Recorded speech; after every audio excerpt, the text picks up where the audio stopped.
myself because Yeah, got it.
I think this is the one she sent you. Is this the one she sent you?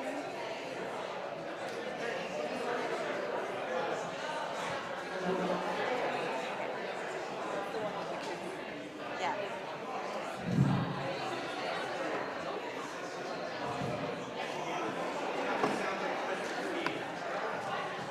Good morning.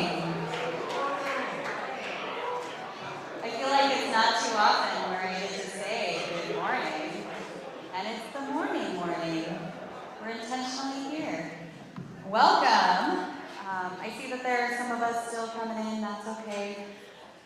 How's everybody feeling today? Awesome. Welcome to Creative Mornings. I'm just gonna find my right place on this stage. Also, I am very well known for really doing a bad job with clickers, so please bear with me as we progress today. My name is Emily. I'm the co-host for Creative Mornings. I work at the Tucson Theater by day, and I do this with love. Good morning! So just to talk a little bit about Creative Mornings. Creative Mornings is currently in over 223 chapters, that is cities, and 67 countries worldwide. That means there are 27,000 morning people who attend Creative Mornings talks every single month. Our events are and always will be completely free. Woo! Anita, I'm going to ask her to come up to the stage now. Hi, good morning, everyone. In the spirit of community building, Tucson is historically so rich in so many communities that have been here for so long, which is why we want to take the time to acknowledge the sovereignty of Native nations, and we acknowledge the 22 federally recognized indigenous tribes of the state of Arizona and those who inhabit King County. As Creative Mornings, and as everyone in the room, we hope to strive to be mindful of how we can participate in unsettling the systems of colonialism that live around and within us. I invite you to scan this QR code, just check out on whose ancestral land you're currently living on. And if you ever want to talk more about this topic, find me, I'm always here, and I'm willing to chat. Thank you, Anita. This is one of my favorite parts of the day. Here at Creative Mornings, we have our very own manifesto. And every once in a while, we invite someone from our creative community to come up and share that with us. But today, we want to invite everyone that's here to please stand up. And we're going to read our manifesto together. Are you guys ready? All right, here we go. Everyone is creative. A creative life requires bravery and action, honesty and hard work. We are here to support you, celebrate with you, and encourage you to make the things you love. We believe in the power of community. We believe in getting it down. We believe in face-to-face connections, in learning from others, in hugs and high fives.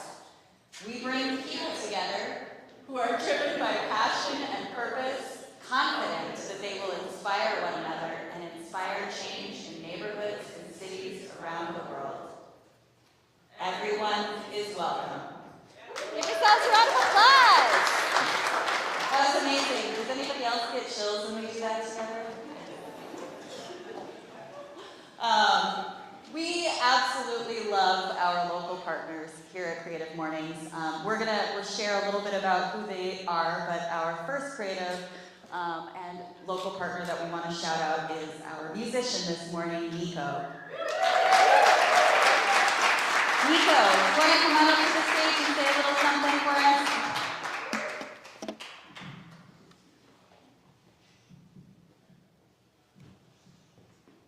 Thank you so much, everyone, for your kind words. I am Nico Alberan, Chilean musician living here in Tucson. Yeah, thank you. Wait. So I would like to invite you on December 3rd. I'm going to release my album, I Love Blues. It's energetic, powerful blues rock music, original.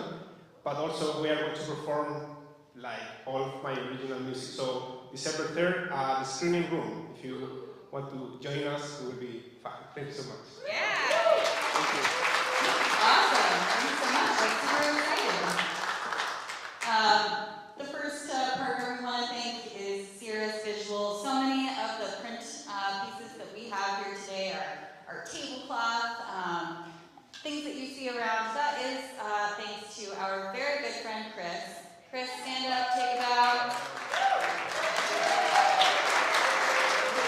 We usually have these incredible stickers, you know, that kind of thing. Thank you so much for being our partner.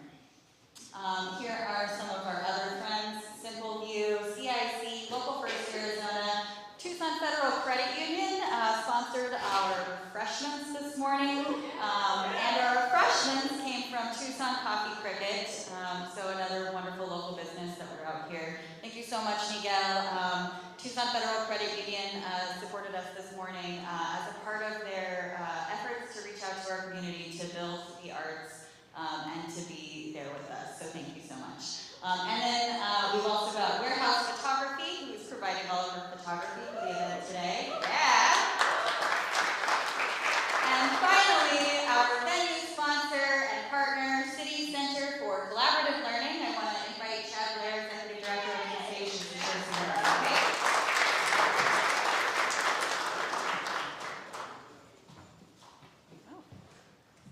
Good morning, everybody, and I'd also like to introduce Jessica Melrose.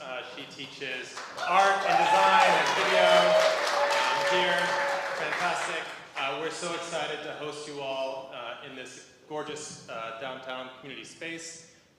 At City Center for Collaborative Learning, we operate 3 intentionally small, student-centered, relationship-centered public charter schools. So we have 2 middle schools and a high school. So City High School is here in this building. Palo Verde Freedom School downtown is here in this building, and then Palo Verde Freedom School University is in the historic Y. And we are about to celebrate 20 years of doing this incredible work. And what I really noticed was in that manifesto, just how aligned that manifesto is with the work that we do here. Everyone is welcome, full inclusion. We really focus on a sense of wellness and belonging here for everyone. Creativity, collaboration, communication skills, right? We're not a cookie cutter school where we want kids to become data points. We are about bringing out the best, figuring out the strengths that every student has, and helping them, develop into the best version of themselves they can be. You want to say anything while I silence my phone?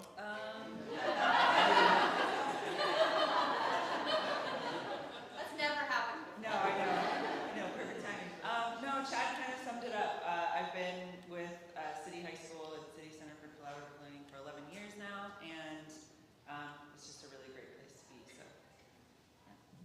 And we just, I would invite you to, first of all, we have a lot of students here. Raise your hand if you're a City High School student. Palo Verde students. Palo Verde, very good. We're excited to have the students here. And we would love for you to be connected to our organization. You could direct your tax credits toward our schools. You can look into joining our board. You can give to our annual fund. You can volunteer. You can work with teachers on cool projects. So there's just a lot of really great ways that we can extend the spirit of learning in community and learning together to help our students, help the youth of this great city make an impact on the future, which is one thing we're always striving to do, and we can't do that alone, right? Our students are connected to the community. You're a big part of that. Let's come together and continue to make Tucson, Southern Arizona, and this beautiful world that we live in exceptional and sustainable. Thank you so much.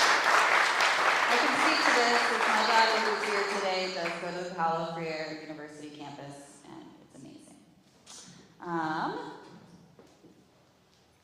Moving right along. Some of you might have noticed our sweet stickers, our gifts. I'm a morning person once a month. If you're inspired to take photos today, which I hope you did, either at our photo booth or just throughout the morning, you can tag Tucson is Creative at CM_Tucson, and find these fun coffee mugs that dance on the screen. They were made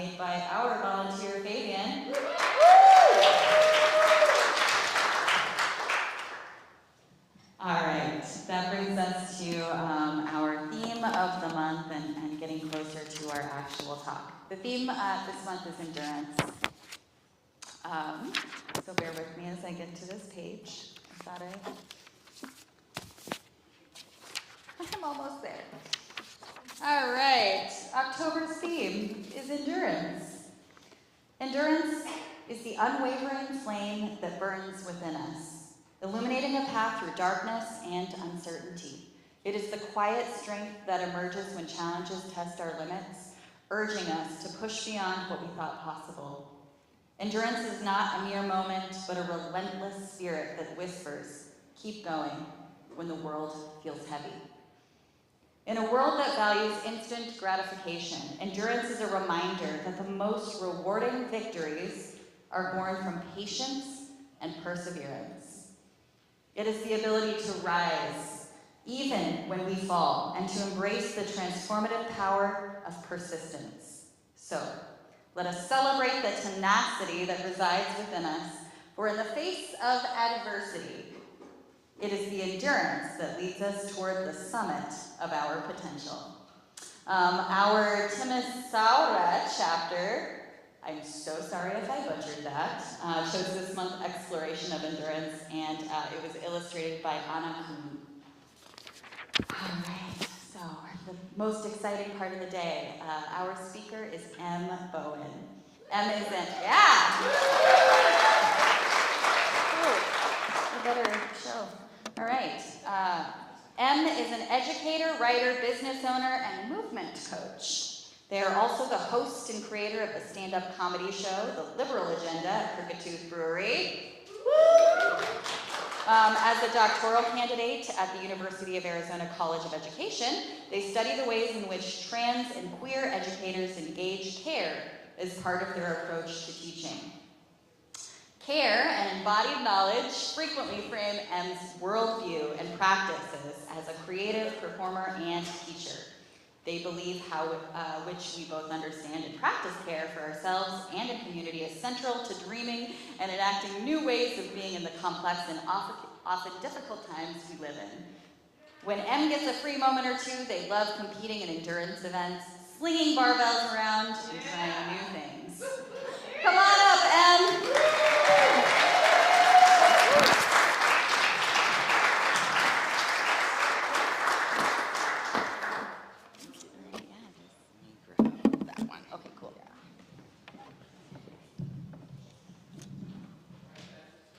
That's for you. Oh, good morning, everyone. Are y'all actually morning people? I am. Get ready. You might have seen, I didn't think that Creative Mornings was going to repost it, but I tagged them in a video of me squatting this morning. And if some of you saw it, you were probably like, oh no, they're going to talk to us about CrossFit. I'm going to be joined at the end. No, I'm actually not going to talk about fitness at all today. But I do want to start with my pronouns. As you know, I am a comedian, so just know that this is a light pronoun joke. I feel like I need to frame that, because sometimes when I talk about pronouns, where people are very conscious of them, and I say something about pronouns, they're like, yeah, of course, we take it really seriously. But my pronouns are they and them, and I always like to let people know that I use they and them, mostly because I want to make my life and other people's lives more difficult. Yeah. That's it. Then you can also use he and him with me. That's kind of like the natural choice, but they, them is the best English language choice where I live. So there, I just want to let you know that. No, I will not be talking about CrossFit today, but I do want to tell you about a marathon. So the first time, and the only time actually, I ran a marathon, I had no idea what was going to happen. Sure, I had trained for months at this point, all through April and October. I probably accumulated multiple marathons in the amount of hours I ran, all through the more moist than usual summer months. In the early mornings, listening to a delightfully toxic mix of outlaw country, dance pop, and my favorite murder. It really gets you going on those evening runs, I'll tell you that. But I had no idea what would happen. I'd run up Tucson, I'd run a mountain, I'd run up and down the Santa Cruz River bike path for months at that point.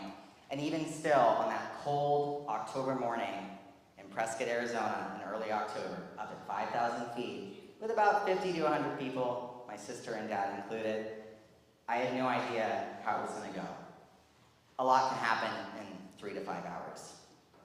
For me, that's part of the magic of endurance. That even as we prepare, we can still be so uncertain as to what's going to happen.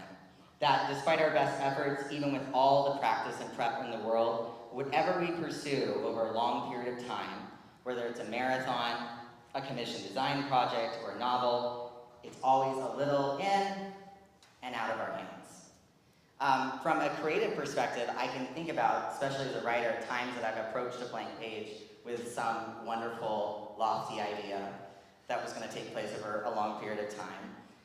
In particular, one situation in an MFA program where I was so certain I was going to write a collection of personal narrative essays about the science of memory or a grand sweeping narrative of being queer in America.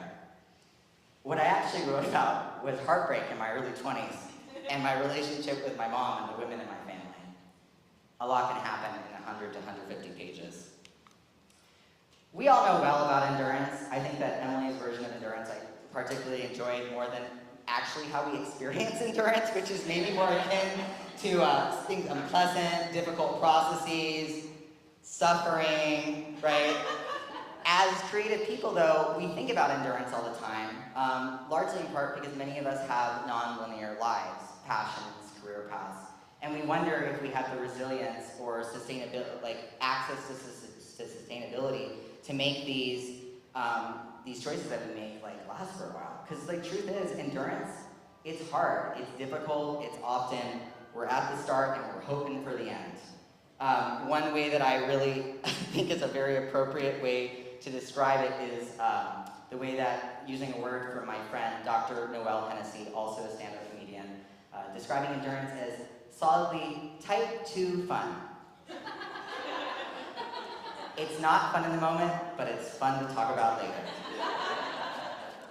But I am, for the purposes of this talk today, not so interested in the definition of endurance or the various synonyms of endurance: to swallow, to stomach, tolerate, suffer, handle. I'm a bit more interested in thinking about endurance as a process, and also thinking about the agreements that we make when we engage these particular concepts of endurance. For example, I think many of us, when we start a career, a project, anything like that, we usually start off pretty energized. We're excited. It doesn't always end that way, right? Well-being goes by the wayside, we get burnt or burnt out. Even if we get to the metaphorical end of whatever we set out to do, sometimes even our relationships suffer.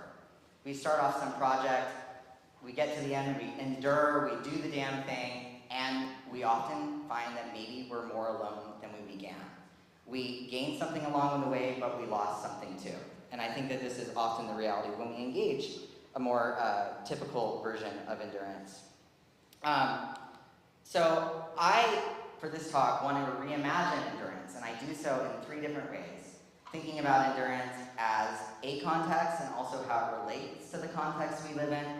Thinking about endurance as the practices and as a practice, and also thinking about endurance both as an ethic and also how it informs our ethics and what our ethics do to endurance. I will have to say I already admitted to CrossFit. I am also an endurance athlete. I got into that at age 15.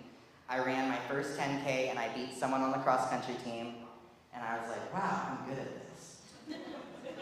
And what I realized about cross-country, running it in high school, is that my sister was also good at this. In fact, my sister is an amazing athlete, still is, super fast runner, and she was better than me. But she's like, nah, I'm not gonna do this. This hurts, I hate it.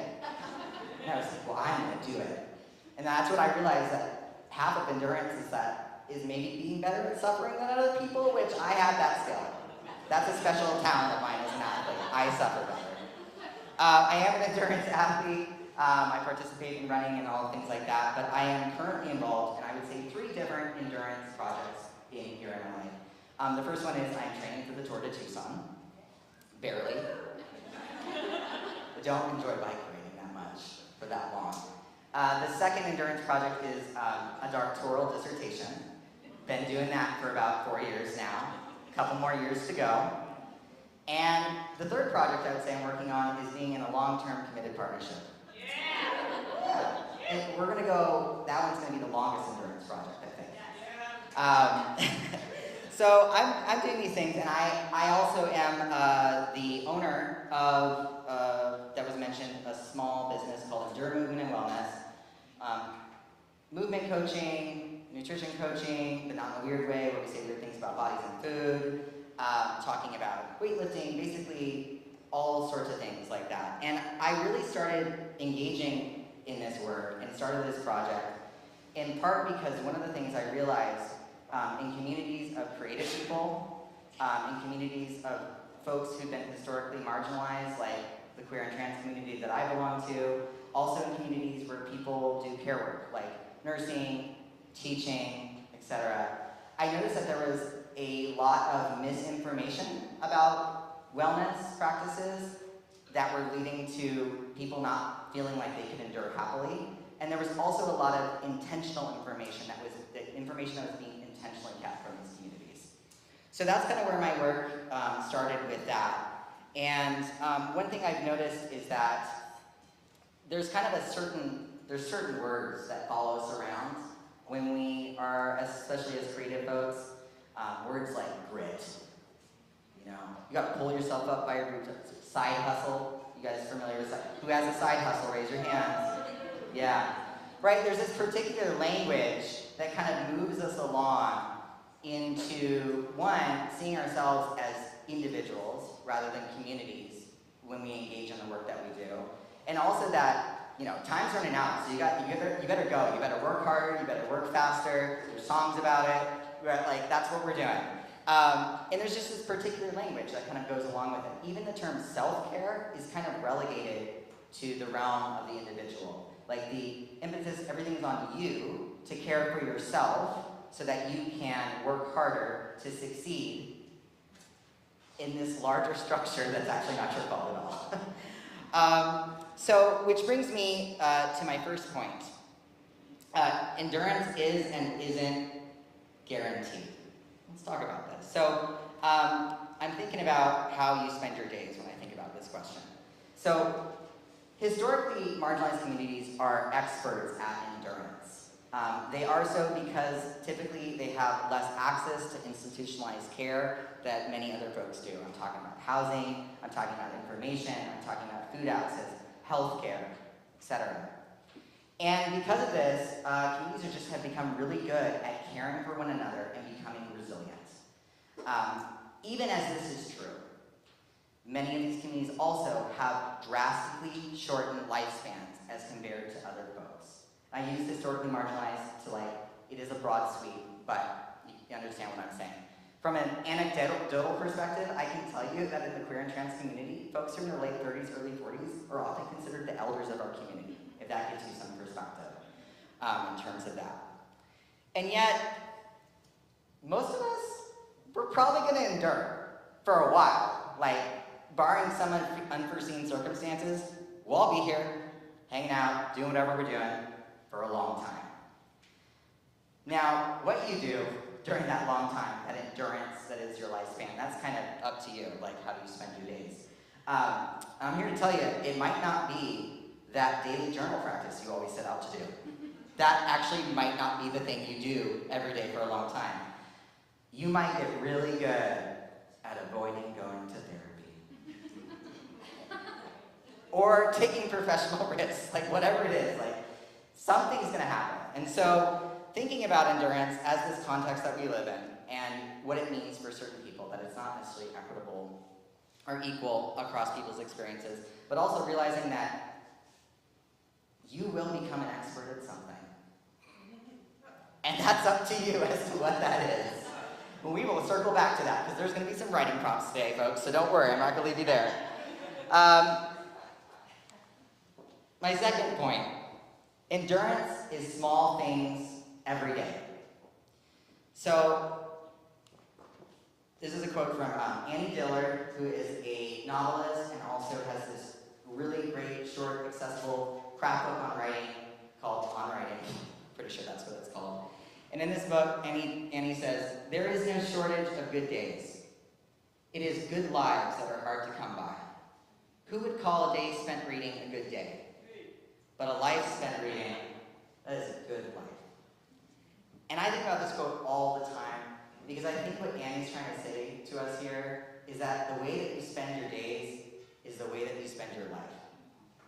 Sometimes we get so hung up on these projects with these timelines that are being reinforced from the outside, our side hustles, etc., that we forget that our days, this is like what we do today, is what we do, you know, if you repeat that, it's what you do every day.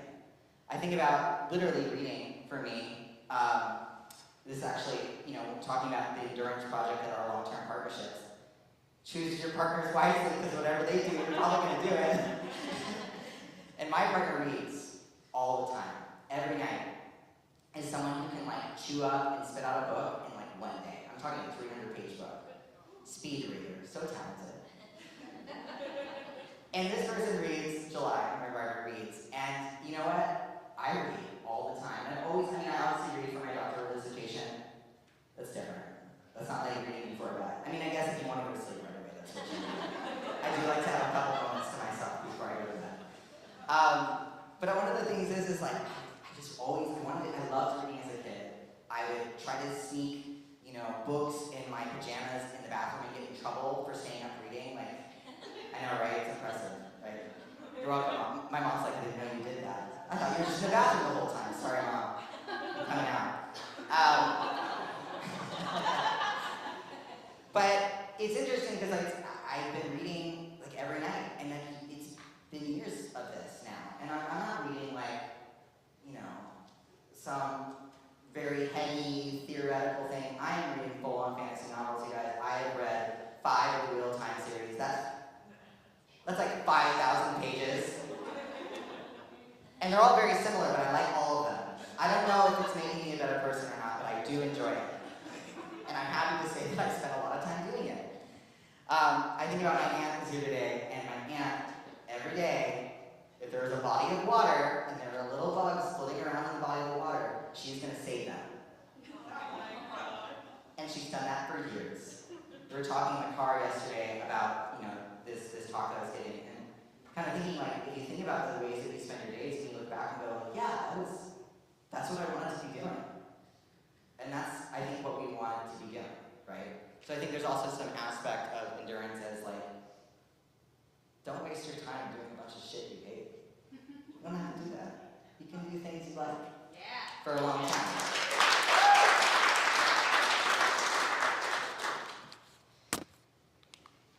My third point, endurance is devotion. Mary Oliver, the poet, late poet Mary Oliver, said that attention is the beginning of devotion. And when I think about doing something for a long time, I think about the amount of attention that I apply to it. And I can't think about devotion without thinking about love. Black scholar, abolitionist, educational scholar Bettina Love, in a talk that she did on C-SPAN, which I'll have to share with pretty more people because everyone should see it, talks about the history of the Underground Railroad. And she points out that at the time, there was no social media. You just, like, someone comes to your door, they got a password, it's like time to move someone, you just trusted them. And she talked about how these networks were built on love. And this wasn't a project that happened like weekend. They're like, okay, you guys, we're going to do a weekend Underground Railroad. One weekend only. That's all I can fit in my calendar. Like, these are projects that, you know, that happened for years. People were trusting and loving each other for years. And so when I think about the concept of endurance as devotion, I kind of want to draw attention to what, who, why are the reasons that you endure. Because it's always great to be like, yeah, I'm gonna do that thing, I'm gonna see it all the way through. Hopefully I feel good the whole time, right? But when it gets difficult, it's not gonna be enough that you just said you do it, or it sounded cool, or it sounded interesting, or it's what someone said you should do. It's not going to be enough. What is enough is thinking about the communities that you're bringing along with you. who you're bringing along with you, and honestly, it could just be yourself. When I ran that marathon, I wasn't really trying to prove anything other than I always said that I wanted to run one, and it took me a long time to get to that.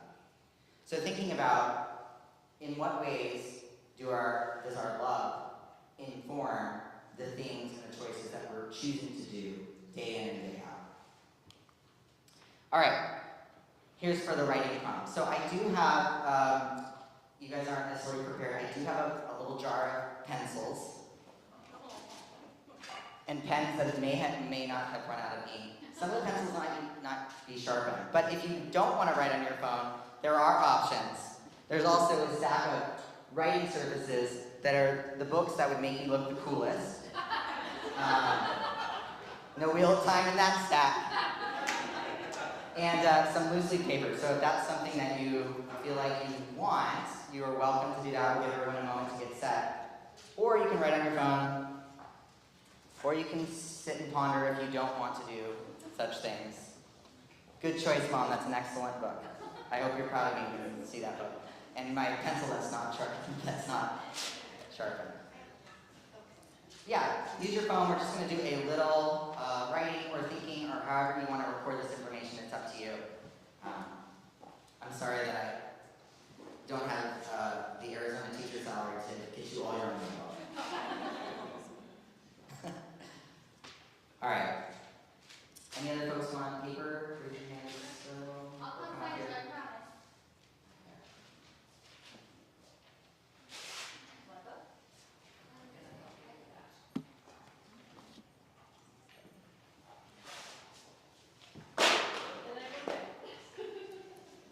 This system's working great. I feel really good about myself. I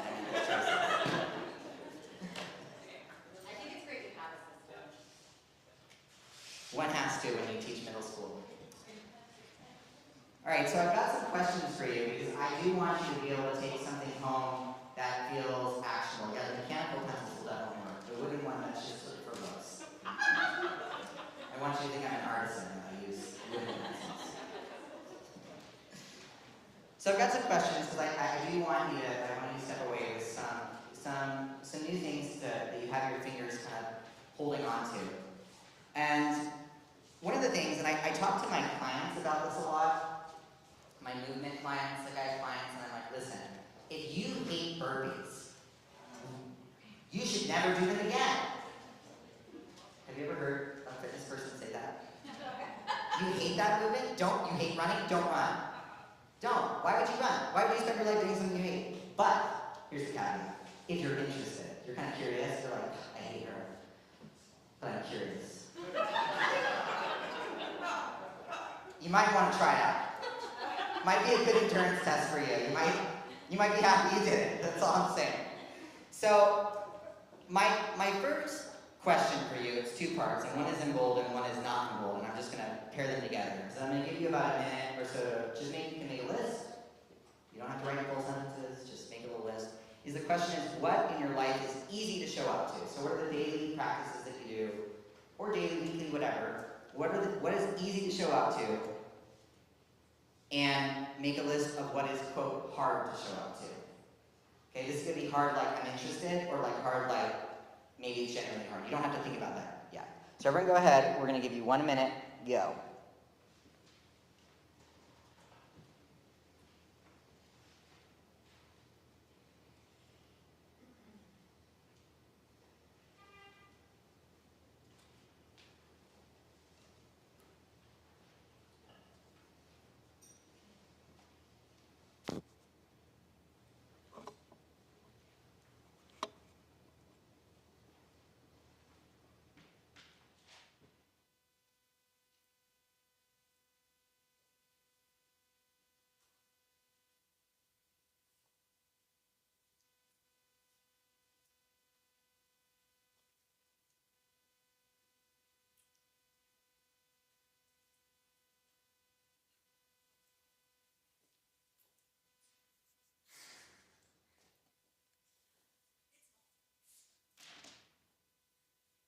And take another couple seconds to kind of wrap up your thoughts. We're just doing whatever comes up to your head first.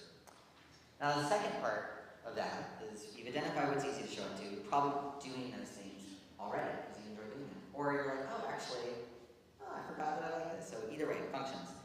In terms of the things that are hard to show up to, I want you to ask the question now, if it is hard, but you still want it, you're still interested, why do you want to show up in the first place? Are you proving something to yourself? Is it something that you want to do out of love for community? What is it? So like, what is the why between a thing that is hard to show up to, but you're still interested and maybe want to do it? 1 minute.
All right, again, take a couple seconds to wrap up any thoughts. All right, this is the second part of this. We're going to divert away from practices and just kind of think a little bit more deeply in the question of what is living for you.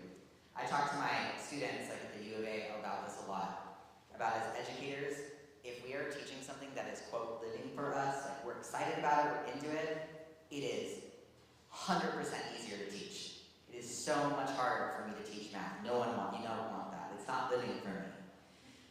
So thinking about what right now in this moment is living for you. Like, what are the things you're excited about, you're interested in, you're involved in, you're committed to, you're devoted to?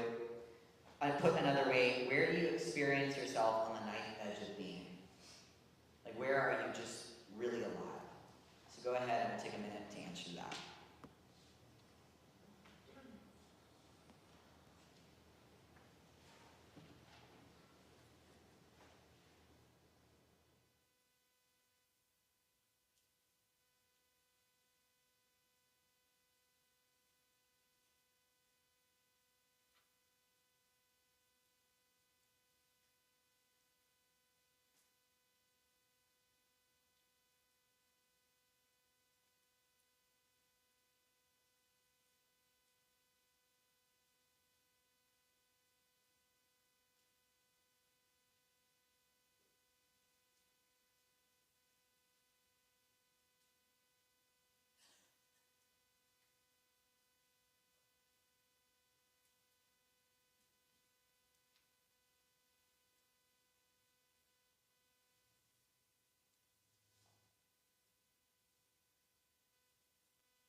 Right? Go ahead and wrap it up.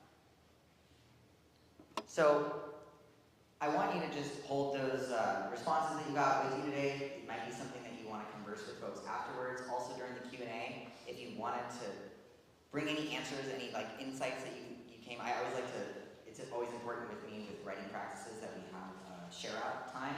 So if you wanted to like include a little snippet in, start off the Q&A portion, if you had a question, I would welcome you to do that.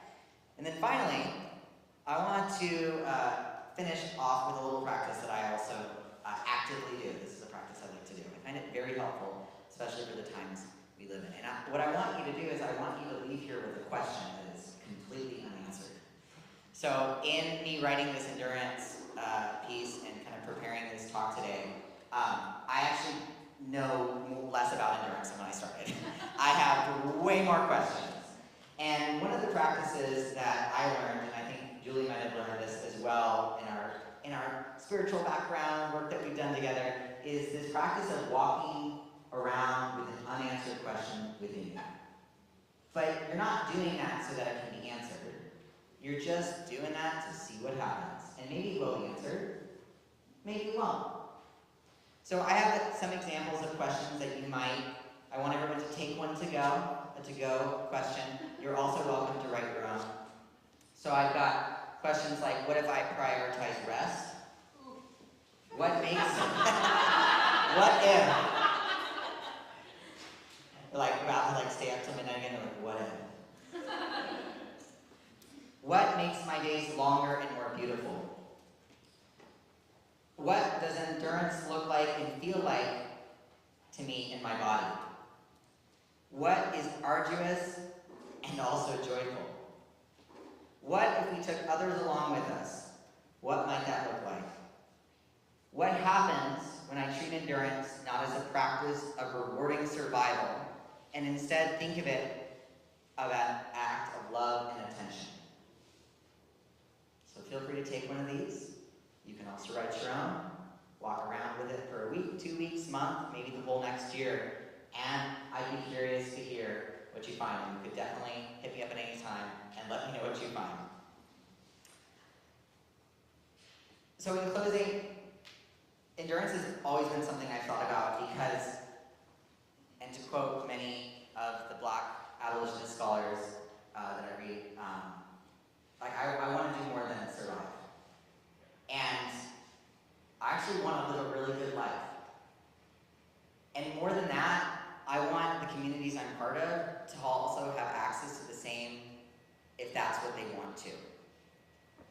I do not believe that as creative people, we need to be addicted, depressed, traumatized in order to be generative as artists. I do recognize the beauty that comes with facing the darker moments of our lives in an authentic way, and yet I don't want my reality as a comedian or a writer to be about how hard of a time I'm having.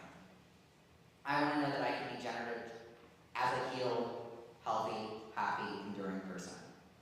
And so I believe that, and I practice that mostly because I want to. And I choose it because it's not necessarily something that I was taught, and I make a practice of choosing it every day. Small things every day. Thank you. Don't be a stranger. There's all my contact information. My Instagram is not vibrant, but sometimes it is. I'm not good at recording myself while working out. But I am open for talks, trainings, collaborations, and again, thank you so much. This was super fun.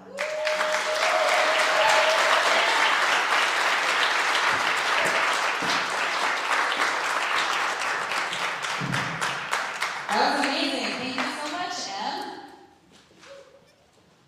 We're going to move to the next portion so that we can get some more insight, really. It's our Q&A. And we do our Q&A just a little bit differently than some people might in the world. We're going to give you some questions, some things to think about we're going to say 3 minutes today. And then we're going to come back and the way that we're going to do the Q&A today is I'm going to ask folks to line up in front of the stage, okay? When you line up, I'm going to hand you a microphone, and that way we can all hear your question as well as our live stream at home, which, yes, I forgot to thank you for being here. Thanks, live stream. Anyways, so 3 minutes, we're going to ask you these questions. Number 1, how did Em's talk change your thinking about the theme of endurance? Number 2, what are you still wondering about after this talk?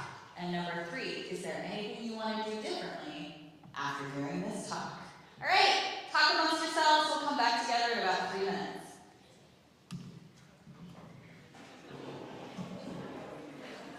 Put my bag down before I forget. Woohoo! That was like, I didn't even hit my timer, but it must have been about 20 minutes. I wasn't even paying attention, if I'm being totally honest with you.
I'm ready. All right, we're gonna go ahead and get started.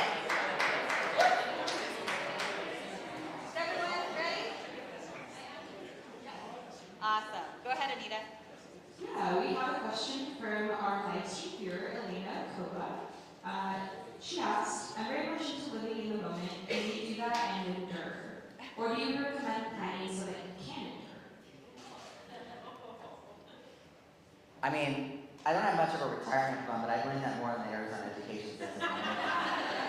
And also, they were not teaching economics in high school when I was there. No, I think that, so like the thing that I said earlier on about how everything is like a little in and out of your hands, I think that that also is the same with the concept of endurance, right? Where part of it is making these intentions that we have for the future, and then part of it, and by doing that, we often free ourselves up to be more present, right? When we iron things out. I also think that our daily practices can also afford us that.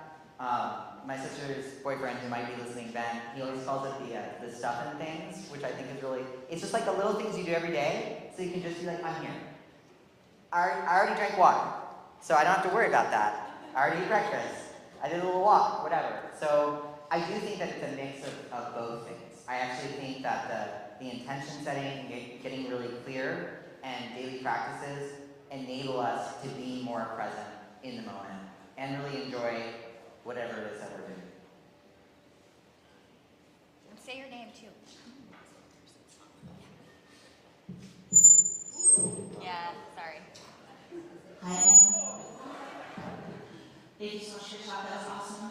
It got me thinking about something that I've been thinking a lot about lately when we're in a creative flow and when we're pursuing an idea and we're pursuing, and over time it starts feeling less and less good, less and less in alignment with what we're trying to do. And the idea of trying to be more embodied to understand when to stop and redirect. And I just wanted you to talk about that with your creative work, like, because there's this idea of endurance because you don't want to give up too soon, but also when do you trust your instincts around you're going in the wrong direction. So that balance between endurance and intuition, I think, is interesting. Yeah, no, I think it's great, and I actually have a moment in my life where I was like, it's not what's living for me. Well, I would say for poets, I know in particular poets always say that you never finish a poem, you just abandon it. You just don't. I try to finish mine nicely. No, but after I got my MFA, I used to be a resident of Casa Libre. I was like a 19-year-old queer poet reading at Casa Libre readings, if you're familiar with them. So all the folks like TC, Kristen Tolbert, Kristen Nelson were really part of my upbringing as a creative person and as a queer person in the world. And I remember I went to Goddard College where Frankie Rollins went and also Kristen Nelson to get my MFA. And as you already heard, I had this very great idea about what all my narratives were going to be about. And I ended up not writing that. It was something else. There was some uncovering I had to do. I had to face inwards before I could face outwards. When I got back from my program, I was like trying to submit the essays. I was trying to do that whole thing, little spreadsheet. And I just found that I wasn't writing serious, creative nonfiction anymore. Like it just wasn't happening. And I kept trying to make it happen. And I used to be involved with this storytelling, way back. That's how I actually got into comedy, is I would do the storytelling shows and I was not trying to be funny and people were laughing at me. And I thought, well, I'll just take this 15-minute set and take out all the narrative bits and it will be a stand-up set and I'll just try it. And so I did that, and it was like this interesting thing where I'm living in Casa Libre. It's this very creative space. Everyone's creative, everyone's working on stuff. And I'm like, I am not working on that book that I said I would do. I just want to make dumb jokes. And that's what I did. And I did it in part because it felt like there's this sensation, I think, of feeling like you're swimming upstream.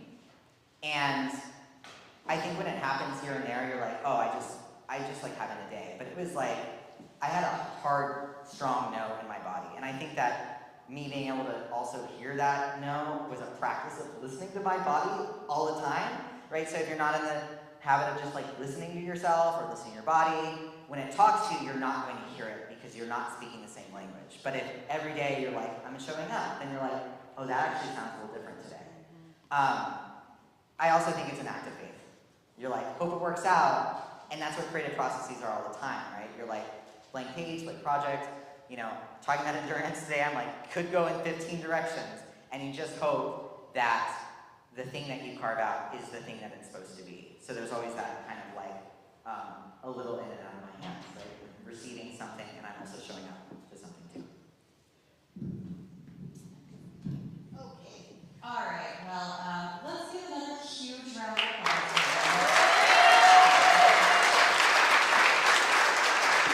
Thanks so much. I think that's all the questions that we have today. Thank you, Jen. We're going to go ahead and wrap things up. But before we do that, I'm going to bring Julie up to the stage. Julie, are you here? Hey, Jen, can you bring that mic up here for us? Thank you. We're going to do one of my favorite parts of the day, which is our 30-second pitches. It's all your favorite part. Yeah, we like it up. Hi guys, it's Julie Bynum, Julie Originals. Those that signed up for the pitch, can you please line up right here? We're gonna go in the order. I'm gonna do Sol, Tana, Paul, Tucson Agents, Chris, and then Julia. All right. And for those that are new, 30-second pitches are an opportunity to share something exciting in 30 seconds with our creative audience. So whether you're looking for a job, have an event, you'll hear a diverse range of information. The first will be Sol. Why don't you come up to the mic? And I'm about to do my arduous, joyful thing tomorrow, the Busy 1000. Yeah, okay, here you go. Okay, 30 seconds. Right there. Hey folks, I'm Sol and I'm looking for a job. I'm an operations specialist and project manager. I can help you keep your office organized. I can manage your business. I can help you stay organized, help you with your social media strategies. So if you need help, have any leads, or just want to talk, let me know. Thanks. Perfect. Excellent. We have 10 seconds to go. Okay, Tana, why don't you come up? Welcome. Thank you. You're right there. Hi everyone, my name is Tana Kay, and in a former life, I owned an art and gift gallery called Bohemia. And every now and then I miss it a lot, which is like every day, but I am having a flea market in Barrio Viejo on Sunday. There's going to be about 14 artists and resellers setting up from 10 to 4 in the 500 block Meyer Avenue, just south of the TCC. You can stop and have lunch at XO and Cornet, and then come and shop. Perfect. Sounds awesome. Okay, and then Paul, come on up. Check out Paul's new book, everybody. Here we go. That's what I'm going to talk about. I know. Here you go. Good. Hey, Paul Guillot, screenwriter, former Creative Morning speaker.